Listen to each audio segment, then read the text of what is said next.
And joining us now to discuss the Canadian election is Christian Briggs, economist and political analyst. Good morning, Christian. So how would you describe Carney's experience as a central banker, and how would that shape his approach to Canada's economy?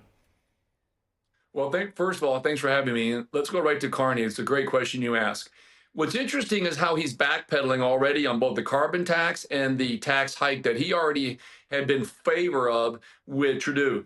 And what's interesting about the way he's backpedaling it is he's saying no, that the carbon tax has been too decisive in a lot of ways, and also it kind of put a wedge between a lot of the conservative and liberal party members. There was a lot of pushback on that, but he did in favor want that, and now all of a sudden he's not wanting that because he knows it's a very unpopular tax, and that's what it is. It's a tax on all the hardworking people of Canada. But interesting, the second part to the question is, what will he do as far as policy goes? Because there is some time between now and the general election, and I think what he's going to try to do is try to look like he's more moderate. But at the end of the day, if you look at his policies in the past, he's very far left and liberal, and probably one of the most progressive prime ministers that they've had in recent years. Can you talk to us about some of the policies in his past?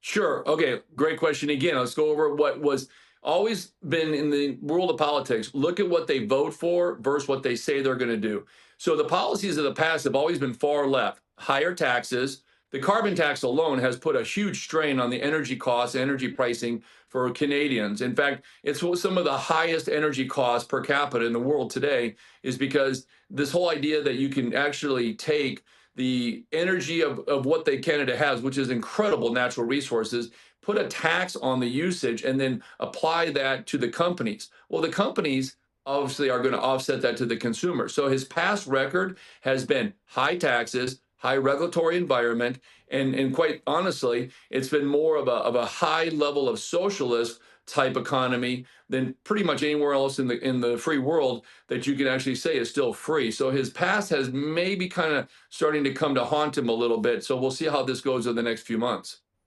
So, of course, his win comes amid U.S. tariffs potentially going into effect next month. So talk to us about Carney's stance on U.S. tariffs and his proposed dollar-for-dollar retaliatory measures. Okay, I'm glad you asked, because guess what? We have a $40 billion a year trade deficit with Canada. See, China was dumping steel and aluminum through Canada, making it look like it was Canadian manufactured, but we knew it wasn't. And then they would dump the cheap steel and aluminum into the United States, well below cost.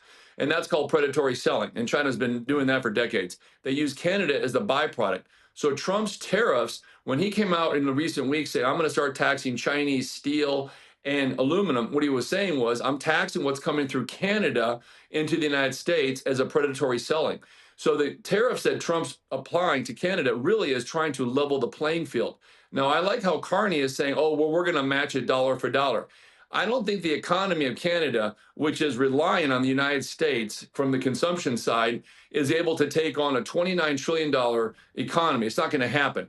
His talk is tough because he's coming into a brand new position within office. But at the end of the day, Canada will break before the United States does. We may have a little bit of cost structures that might increase incrementally the inflation numbers on the imported products from Canada, but make no mistake about it. Canada's basically has a smaller population than California. California is about 5 times the GDP of Canada. So Canada really has to look at this thing from a strategic standpoint, get to the table, negotiate with the Trump administration, because you cannot beat the United States. Yes, the tariffs are probably going to cause some inflationary pain, but at the end of the day, it's really what has to be done in order to secure a level playing field.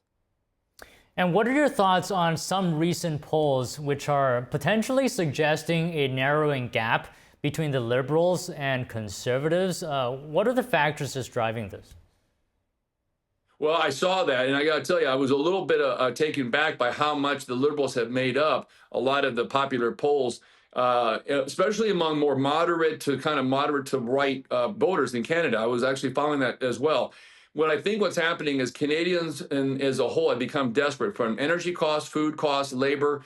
And I think that what they're trying to do is to say, look, if there's some safety nets on the Liberal Party, they actually may vote that way in because there is a little bit of a high amount of unemployment and there is a lot of disparity between that middle class and the upper class, and that gap has widened. So there may be some voters that have maybe moved from that center right to maybe center left. I wouldn't say it's coming from the far right to move left. That's not the case, but there may be just enough to where that gap between the Liberal and the Conservative parties, which had a very wide margin there. The Conservatives were way ahead there for some point. That's why Trudeau was obviously resigning early, but that gap has narrowed. And it may be because the economy is so poor right now, they may be a little desperate for those safety nets. It's the only way that I can look at this thing, that someone would vote in a party that has really been detrimental to the economy of Canada.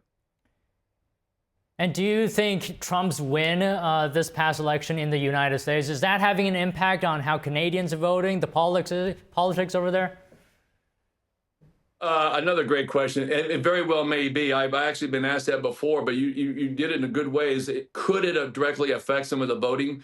And it may. There may be some anti-Trump people. As you know, Carney definitely is not a Trump supporter, not on a policy nor on a personal level. So there may be some swaying there just because people don't like Trump and they think his policies are more tyranny, and when they're not, they're more capitalistic than anything that you could ever measure it against. So there might be a little swaying on that as well. I think with the combination of the economy and dependency and a little bit more of a safety net on top of that with the Trump winning, that might be the numbers that are starting to push toward that Liberal Party. And if they do win in the general election and secure another number of years, then it may just be down to those two reasons.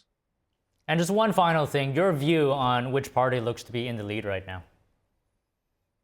I think the momentum is in the Liberal Party right now, unless something detrimental happens or something that's monumental in a bad way against the Liberals. I think the Liberals may actually take this.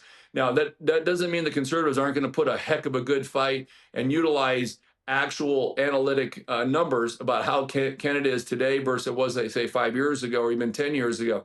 So there's going to be a lot of going back and forth. This is going to be a high stakes tennis match going back and forth. And at the end of the day, my numbers right now are showing it's going to be a very, very tight race, and it may actually sway right now to the Liberals. But again, we've got a number of months before this actually happens. But right now, I think the Liberals may have just a little bit more momentum than the Conservatives. But again, it can change overnight. All right, Christian, as always, great to speak with you. Thank you very much. Thank you for having me.